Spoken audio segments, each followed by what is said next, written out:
BJP সরকার রাজ্যে আসার পর থেকেই কাটমানি, তোলাবাজি, সিন্ডিকেট এই সমস্ত বিরুদ্ধে কিন্তু কড়া পদক্ষেপ নিচ্ছে। আমরা দেখেছি সম্প্রতি মুখ্যমন্ত্রী শুভেন্দু অধিকারী রাজ্যে টোল ফ্রি নাম্বার চালু করেছে, যাতে কোথাও কোনো দেখা যায় যদি কোনো রকম পুলিশের তোলাবাজির অভিযোগ ওঠে বা কোথাও কোনো রকম সিন্ডিকেটের অভিযোগ ওঠে, সেখানে কিন্তু সরাসরি সাধারণ মানুষ কন্ট্রোল রুমে ফোন করে অভিযোগ জানাতে পারবে।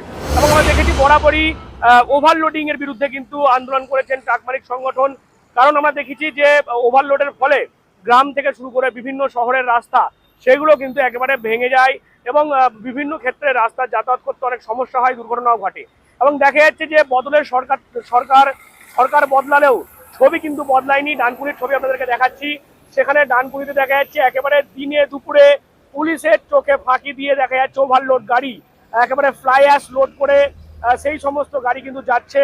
কোনোটাই দেখা যাচ্ছে তার উপর যে ত্রিপল ঢাকা, কোনোটাতে আবার খোলা মেলা, যার ফলে দেখা যাচ্ছে সেই ফ্লাই অ্যাশ গুলো আশেপাশে পড়ছে, সাধারণ যারা বাইক আরোহী তাদের চোখে গিয়ে পড়ছে এবং যার ফলে যে কোনো মুহূর্তে কিন্তু দুর্ঘটনা ঘটতে পারে।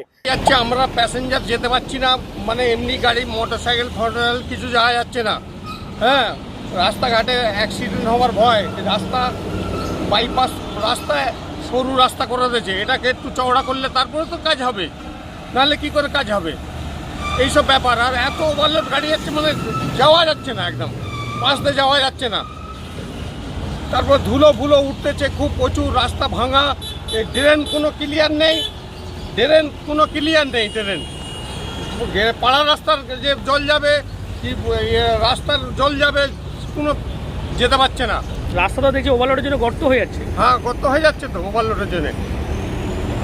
তো পানি জল পাস হচ্ছে না, তো ড্রেনটা করছে না। ড্রেনটা করলে খালে যদি চলবে দিয়ে দেয়, তাহলে এই বিসলারির কোম্পানি আছে, পানি বেরোচ্ছে, সারাদিন পানি বেরোচ্ছে প্রচণ্ড হারে, আমাদের মাঠ ডুবে যাচ্ছে।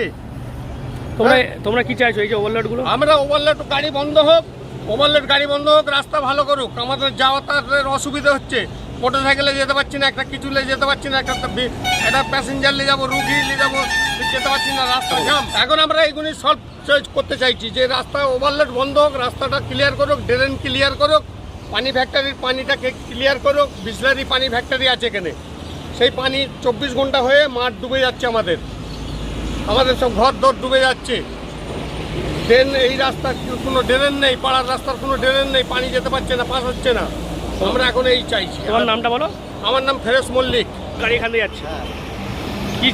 আরে এখানটা সবসময় গর্ত হয়ে যাচ্ছে, এটা আগেও হয়ে যাচ্ছে। এইগুলো খালি এনএসটা দেখান, এনএস খালি এটাকে খুঁড়ে দিচ্ছে, খালি খুঁড়ে যাতে ওই পারে গাড়ি না। এই যে রাস্তার উপর কোনো নজরদারি নেই, যখন তখন দুর্ঘটনা করতে, পাড়ার লোক উঠতেও ভয় খায়। একটা মানুষ ভ্যান নিয়ে যাবে, সেটাও যেতে পারে না। বাচ্চার স্কুলের যায়, চাকুন্দি স্কুলে এদিকে অনেক ছাত্রছাত্রীরা যায়, তাও যেতে পারে না। নজরদারি কিচ্ছুই নেই, প্রশাসন শুধু মাথায় হেলমেট দেখছে। বাইক মানুষ বাইক নিয়ে যাবে, তারও পয়সা নেই। মানে এত ওভারলোড গাড়ি, পরিমাণে জ্যাম হয়, মানুষ যেতে পারে না। তার উপর ওভারলোড। ব্রিজ করেছে, ব্রিজটা লেগে প্রত্যেকটা গাড়ি এই পাড়ার ভেতর দিয়ে ঢুকে যাচ্ছে। জিপিএস লোকেশন ভুল, প্রত্যেকটা গাড়ি এর ভিতর দিয়ে যাচ্ছে। তোমরা এলাকার মানুষ কি চাইছো? আমরা এখানে চাইছি রাস্তাটা একটু ভালো হোক, যারা দু সাইডে দুটো লেন দিয়ে গাড়ি যাতায়াত করতে পারে। গাড়ি ড্রাইভারদেরও খুবই অসুবিধা, দিন রাত ঝগড়া এখানে, দিন রাত ড্রাইভারের সাথে ঝগড়া। এই যে রাস্তা খারাপ, লোকাল লোক যদি কোনো কিছু কথা বলে, কেন জ্যাম হচ্ছে বলে লোকাল দাদাগিরি করছে, আমরা কিছু বলতেও পারি না ড্রাইভারদের। তোমরা মানে কি মনে হচ্ছে রাস্তা মানে খারাপ হচ্ছে, কি কারণে মনে হচ্ছে খারাপ হচ্ছে? বর্ষার জন্য এক বসে যাচ্ছে ওভারলোড গাড়ি, কারণ 60 টন 70 টন করে গাড়ি যাচ্ছে এদিক দিয়ে। যে আলট্রাটেক গাড়িগুলো যে সিমেন্টের যে কেমিক্যাল না কি যায় জানি না অতটা, কেমিক্যালের গাড়িগুলো খুব ওভারলোড থাকে, 60 70 80 টন পর্যন্ত গাড়ি থাকে। যে এখন তো বর্ষাকালে, এখন তো ধুলো উঠছে না, কিন্তু বর্ষার যতক্ষণ না জল পড়ছে, অন্য সময় হলো ধর শীতকাল গরমকাল, এত পরিমাণে ধুলো ওঠে এখানে, মানুষ টিকতে পারে না।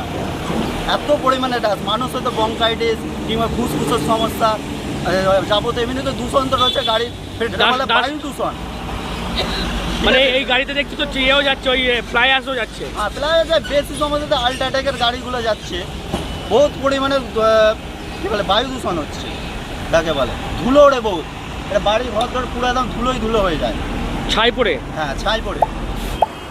অর্থাৎ সাধারণ মানুষ যেমনটা বলছেন যে কিভাবে এইরকম ভাবে ওভারলোড গাড়ি, যেগুলো সাদা চোখে যারা সাধারণ মানুষ দেখছেন বুঝতে পারছেন যে কার্যত ওভারলোড গাড়ি, সেগুলো কিভাবে চলছে। রাস্তায় দেখতে পাচ্ছি আমরা কোনো রকম কোনো আরটিওর দেখা নেই, কোনো এমবিআই অফিসারের দেখা নেই, আর যার ফলেই কিন্তু দিনে দুপুরে দেখা যাচ্ছে ওভারলোড গাড়ি যেগুলো এইরকম ফ্লাই অ্যাশ সেগুলো নিয়ে যাচ্ছে, এবং তার ফলে সেখান থেকে দেখা যাচ্ছে ফ্লাই অ্যাশ ঝরে পড়ছে। দেখতে পাচ্ছেন আমার পিছনে আরো একটি গাড়ি আসছে, একেবারে খোলামেলা, কোনোটা কোনোটা চাপা দিয়ে কোনোটা কোনোটা খোলামেলা রয়েছে, এবং সেই যে ফ্লাই অ্যাশ সেগুলো পড়ছে, যে হাওয়া বাতাস লেগে সেগুলো উড়ছে, এবং সাধারণ মানুষের যারা রয়েছেন রাস্তার ধারে বাড়ি, তাদের বাড়িতে পড়ছে, খাবারে পড়ছে, চোখে পড়ছে, বিশেষ করে যারা বাইক চালাচ্ছেন। এমনটাই কিন্তু একটা নাজেহাল পরিস্থিতি সাধারণ মানুষের, অথচ রাস্তায় কিন্তু আরটিও, এমবিআই এবং পুলিশ প্রশাসন সেইভাবে কিন্তু, যেমনটা সাধারণ মানুষ বলছে, তাদের নজরদারি নেই, নজরদারির অভাব রয়েছে, এবং সেই কারণেই ট্রাক মালিক সংগঠন থেকে সাধারণ মানুষ তারা কিন্তু খুব ক্ষোভে ফুঁসছেন। আমাদের যে ট্রাকে ওভারলোড চলছে, আমরা 2018 সাল যখন আগের যে সরকার ছিল, পরিবহন মন্ত্রী ছিলেন মাননীয় শুভেন্দু অধিকারী মহাশয়, তখনও আমরা সেফ গাইড সেভ লাইফ দিয়ে আন্দোলনমুখী হয়ে সারা পশ্চিমবাংলায় যাতে ওভারলোড বন্ধ হয় তার চেষ্টা আজও করে যাচ্ছি। আজ থেকে ধরুন 8 বছর আগে, এই 8 বছর ধরে আমাদের সারা পশ্চিমবাংলায় ওভারলোড বন্ধের একটা আন্দোলন হচ্ছে। কিন্তু আমরা এখন দেখতে পাচ্ছি এই ডানকুনি সাইডিংয়ে বহু গাড়ি এমবিআই এবং কিছু প্রশাসনিক আরটিও এদের পয়সা কড়ি দিয়ে করে ওভারলোড চলছে। আর এই ওভারলোডের জন্যে সাধারণ মানুষ থেকে আরম্ভ করে অনেকের অসুবিধা হচ্ছে, কারণ যেসব অ্যাশ, ছাই, বালি এসব যাচ্ছে সেগুলোর ওপরে ঢাকা থাকে না, চোখে পড়বে, মোটর বাইক যারা চালাচ্ছে তাদের চোখে পড়ছে। এইভাবে ডানকুনি এলাকায় বহু রকমভাবে একটা সাধারণ মানুষের একটা বিক্ষোভ দেখা যাচ্ছে। এই ওভারলোড বন্ধ যাতে হয়, আপনাদের প্রেস মাধ্যম দিয়ে বলছি, শ্রীরামপুর আরটিও অফিস এবং চুঁচড়ো আরটিও অফিস আপনারা সাবধান হয়ে যান। আপনাদের সহযোগিতা না হলে এই ওভারলোড গাড়ি চলতে পারে না। মাননীয় মুখ্যমন্ত্রী শুভেন্দু অধিকারী মহাশয় আমাদের মুখ্যমন্ত্রী হবার পরেই পরিবহন ব্যবসা কিভাবে চলবে, এই পুলিশের জুলুম, আরটিও থেকে যে পয়সা তোলা, সেই সব বন্ধ করার যে উদ্যোগ নিয়েছে তাকে আমরা সাধুবাদ জানাচ্ছি। এবং উনি এইভাবে যদি আমাদের পাশে থাকেন, ভবিষ্যতে আমাদের কোমাতে যে ট্রাক মালিকরা রয়েছে সেখান থেকে উদ্ধার হবে।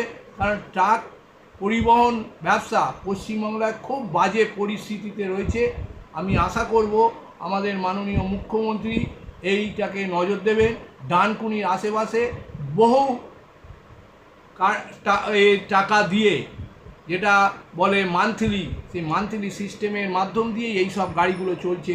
নতে পুলিশের নাকের ডগা দিয়ে যাচ্ছে, ট্রাফিকের নাকের ডগা দিয়ে যাচ্ছে, আরটিও, এমবিআই সবাই দেখছে, কিন্তু ওভারলোড চলছে। এটা বন্ধ হোক। কবির চ্যাটার্জি, সাংগঠনিক সম্পাদক, federation of West Bengal truck operator association. এখন দেখার পুলিশ প্রশাসন এ বিষয়ে কি পদক্ষেপ নেয়, কারণ আমরা দেখেছি সম্প্রতি এই রকম ভাবেই যে আমরা দেখেছি বিগত সরকারের যে অভিযোগ উঠছে, তোলাবাজি, কাটমানি নেওয়া বা সিন্ডিকেট, আমরা দেখেছি বরাবর এখানে ডানকুনি সহ হুগলিতে যখনই মুখ্যমন্ত্রী শুভেন্দু অধিকারী এসছেন তিনি উদাহরণ দিয়ে বলেছেন যে এখন আর কিন্তু জাতীয় সড়কে কেউ হাত পাতে না, অথচ সেই জাতীয় সড়ক ধরেই কিভাবে এইভাবে দেখা যাচ্ছে একের পর এক ডাম্পার বোঝায় গাড়ি সেগুলো চলছে, ওভারলোড যেটা মনে করছে সাধারণ মানুষ, সেগুলো কিভাবে চলছে সেই প্রশ্ন কিন্তু উঠছে। এখন দেখার পুলিশ প্রশাসন থেকে শুরু করে জেলা প্রশাসন এ বিষয়ে কি পদক্ষেপ নেয়। আপনারা কি বলবেন এই বিষয় নিয়ে অবশ্যই কমেন্ট করুন, কমেন্ট বক্সে। এরকম আরও খবর নজর রাখুন ডিএনএন বাংলায়। ডিএনএন বাংলা সবার মনে, সবার ফোনে।